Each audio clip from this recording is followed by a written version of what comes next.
ಮಂಜುನಾಥ್ ಮೊದಲ ಓವರ್ಗಾಗಿ, ಶರತ್ ಜೊತೆಗೂಡಿಗಾಗಿ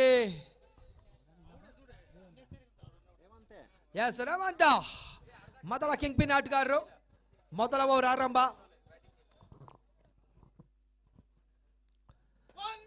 ಮೊದಲ ಚೆಂಡು ಸೀಮಾರೇಖೆಯ ಹಂಚಿನಲ್ಲಿ ಸ್ವಲ್ಪ ಮಟ್ಟಿಗೆ ತೀರ್ಪುಗಾರರ ತೀರ್ಪು. ಸೀಮಾರೇಖೆಯ ಹೊರಭಾಗವನ್ನು ಕ್ರಮಿಸ್ತಾ ಇದೆ. 6 ರನ್ನಿಂದ ಸೇರ್ಪಡೆ. ಮೊದಲ ಚೆಂಡು ಅನ್ಸ್ಟಾಪಬಲ್ ಚೇಸ್ ಆರಂಭ. ಬಾಂಧವ್ಯ ಟ್ರೋಫಿ 2026 ಮೊದಲ 6-1 ಮೊದಲ ಸಿಕ್ಸರ್ ಅನ್ನು ದಾಖಲಿಸಿದ್ರು. ಈಗ ಜಯಕ್ಕಾಗಿ 23 ಎಸೆತ, 23 ಓಟುಗಳು ಬರಬೇಕಾಗಿದೆ. ಎಸ್, ಕಳೆದ ಒಂದು ತಿಂಗಳಲ್ಲಿ ಒಂದು ಟೂರ್ನಮೆಂಟ್ ಅನ್ನು ಕೂಡ ಉತ್ತರಿಸಿದ್ರು. ಬಹಳಷ್ಟು ಉತ್ತಮ ರೀತಿಯ ಎಸೆತ, ನಿರೀಕ್ಷಿತ ಹೊಡೆತ, ಸೀಮಾರೇಖೆಯ ಹೊರಭಾಗವನ್ನು ಕ್ರಮಿಸ್ತಾ ಇದೆ. 6 ಓಟದ ಸೇರ್ಪಡೆ.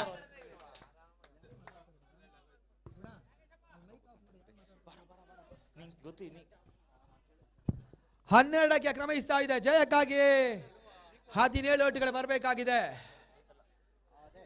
ಮೊದಲ ಓವರ್ ಈಗಾಗಲೇ ರಾಯಲ್ ಮಿರಾಜಿನ ತಂಡ ಮೇಲುಗೈ ಸಾಧಿಸ್ತಾ ಇದೆ. 12ಕ್ಕೆ ನೋ ಲಾಸ್. ಮತ್ತೆ 3ನೇ ಬಾರಿ ಮಂಜು. ನೋ ಬಾಲ್, ನಿಯಮ ಉಲ್ಲಂಘನೆ ಎಸೆತ, ಸೀಮಾರೇಖೆಯ ಹೊರಭಾಗವನ್ನು ಕ್ರಮಿಸ್ತಾ ಇದೆ.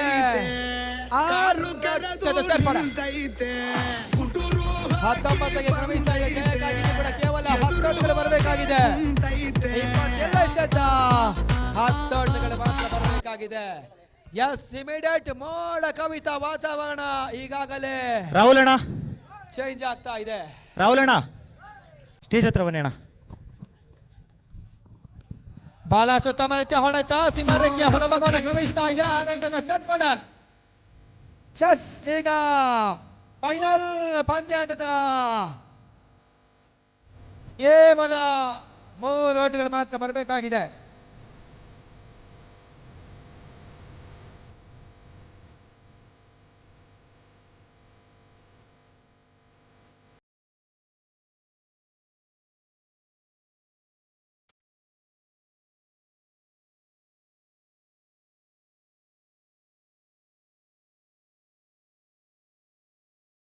ಮುಖಾಂತರವಾಗಿ ಸೀಮಾರೇಖೆಯ ಹೊರಭಾಗವನ್ನು ಕ್ರಮಿಸ್ತಾ ಇದೆ. 2026 ಸಾಲಿನ ಬಾಂಧವ್ಯ ಟ್ರೋಫಿ ಚಾಂಪಿಯನ್ಸ್,